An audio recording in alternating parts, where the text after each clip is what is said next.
Hey everybody, this is Andrew from T is for Tech. Today I'm doing an unboxing and initial first look at this HeimVision outdoor Wi-Fi security camera. This is the HM311. Again, that's the HM311.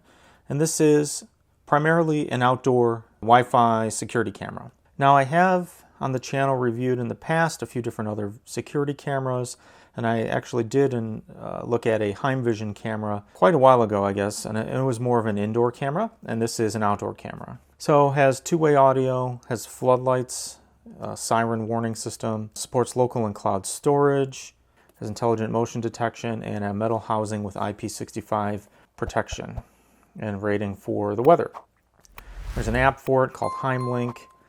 This basically has up to 128 gigs of microSD storage, 110-degree field of view, has the IR distance of 98 feet, 12-volt adapter. Yeah, basically that's it. So what I'm going to do now as part of this first part of the video here is just do an unboxing. We'll take a quick look at it, and then I'll proceed to kind of set it up and get it installed, and then we'll review the software and all the other stuff towards the end of the video.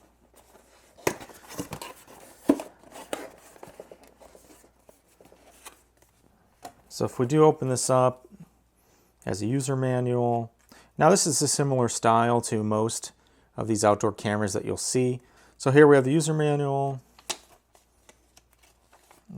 Basically goes through how do you download the app, what's included in the kit, a bunch of other stuff. So there's that. And then we have the camera right here. So typically with these sorts of cameras, because they're really meant to be wired all the time, they have kind of like this dongle on the end, which will include things like the power connector, some sort of reset switch.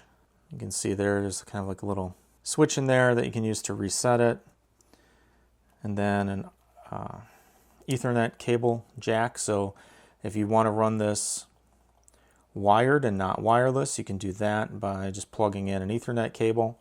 You can see that kind of goes through this hole in the mount and then on into the camera. You have your antenna connection here for your Wi-Fi. On the bottom you can see there's a speaker, there's a port. I'm assuming the microSD card is in there, and these are all sealed with rubber gaskets. So it's got white and black, and then on the front you can see there's a whole array of stuff. On the top there's a couple, looks like LED lights. Then the bottom looks like some sensors, IR sensors and all of that. And then obviously the camera in the center. And with this you can really turn it a bunch of different ways. You can pitch it up and down. This back part will swivel, so you can basically get it in any kind of scenario, direction, you know, that you want to point it once you have it mounted.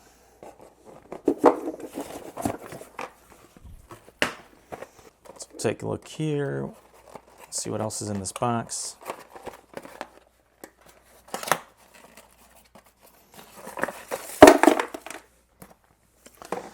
So you have a template for drilling holes if you're going to mount this, and drilling out the center if you're going to try to run this Ethernet cable bundle through there. So you have that. Give you an Ethernet cable, kind of short, but it's nice that they give it to you. They also give you some sort of like waterproof connector end for, I guess, the Ethernet cable, if you need to put it in there and kind of screw it on. If you're running a cable into this and the cable might be exposed, so that's kind of nice. And then you basically have your power adapter as well as some screws and mounting screws. Now, this is a problem for me. I don't know why this ended up with a European adapter and not a US adapter, so I'm going to have to look around and see if I have a power adapter that's going to work. It's just a 12 volts and 1 amp, so I think I have an adapter that I can use for this. I'll have to try to get the right one from HeimVision. As you can see, here's the whip antenna sort of thing for the camera itself. Standard sort of setup that you would see on most other video cameras. Nothing, I think, out of the ordinary here from that perspective. So what I'm going to do is I'm going to actually go ahead and set this up with the app. I'm not going to go through that part of the setup right now because I need to get the right adapter. But what I'll do is get the right adapter, get this set up, and then probably talk about the setup on the computer side of this. So I'll do a screencast from my phone, kind of go through the setup procedures that I did, talk through that, look at the settings of the camera and all of that. And then if I'm able to mount this somewhere, then we'll do some footage review and test it out that way. So for now, I'm going to jump over to the computer and we'll continue the review. So I went ahead and added the camera to the HeimLink app. So you have to go download the HeimLink app on Google Play or Apple App Store.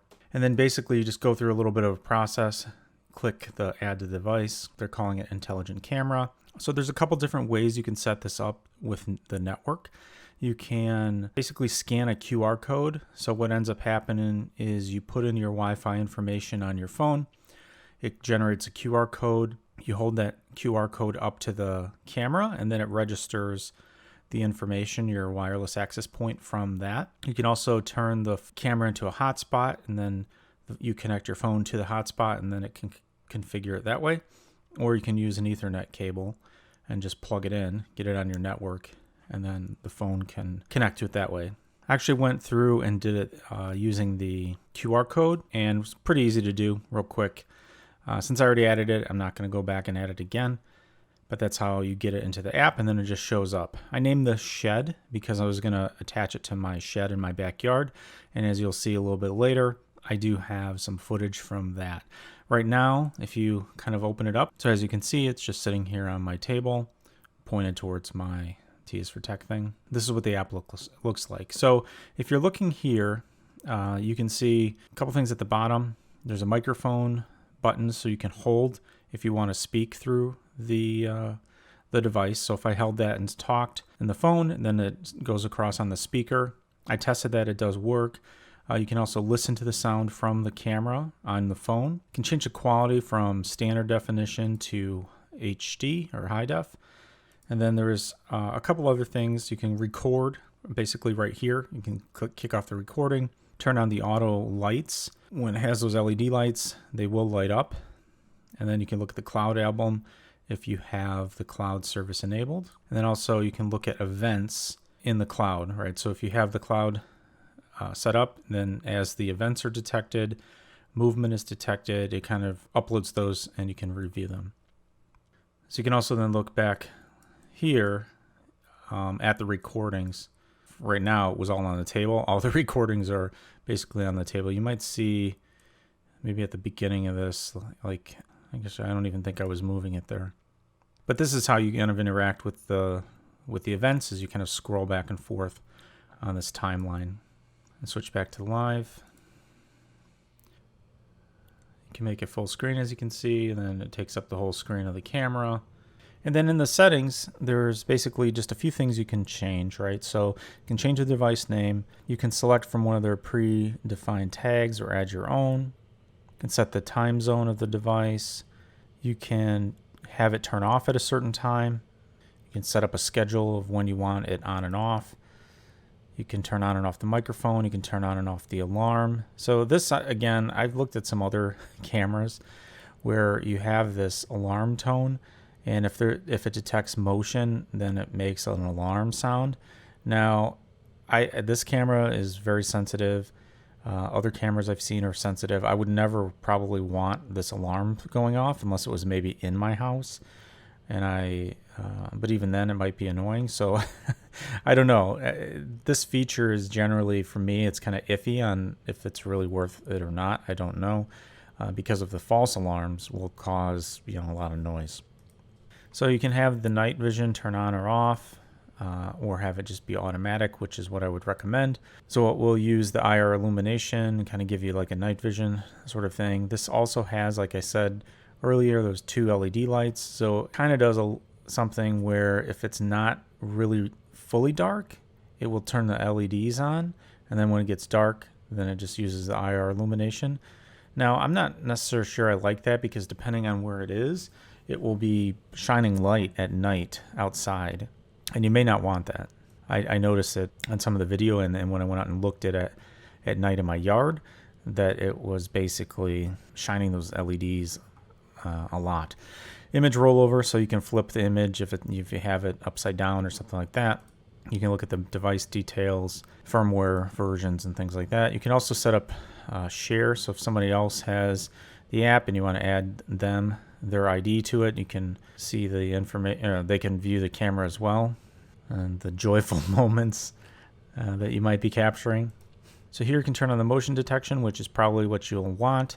Has sound detection as well, so if it hears a noise, I have that turned off because I live by an airport and sound constantly happens with planes, so I turn that off. Humanoid detection, so it will kind of detect if it thinks it's a human as well, so motion and human, or you could turn the motion off and just detect for human, depending on how you'd like to do that. You can set the sensitivity, low, medium, high. You can set the area, so if you want to manually select like certain part of the image that you want to monitor, you can do that. Otherwise, it just defaults to everything. You can set push notifications, how you'd like to get the motion detection alerts in your app. So I took the SD card out, but you can put the SD card in there, and then you can save to the SD card, or you can save to the cloud, and you can play videos from the SD or from the cloud. So with the cloud, you can get a free package, basically, that does a 3-day continuous recording. So you can have like 3 days of rolling recording. And here it says that the trial expires in another month or so. I'd have to double check, but I think when I signed up for it, I think it was just free for 3 days, right? And then if you want anything beyond that, then you have to pay for more. So if you want 7 days, you want, etc. So you can check that out if you like. Generally, I have it on now, but I would just use the memory card for my own personal use, because then, I can store as much as I want. I can put a big memory card in there and just have the camera kind of keep that. So yeah, that's basically all the settings you have for the camera here. And like I said, you can interact with it here. And if you had like the events, you can go back on the timeline and see all of that. So I'll show a little bit of the video, and then I'll finish up with some of my thoughts.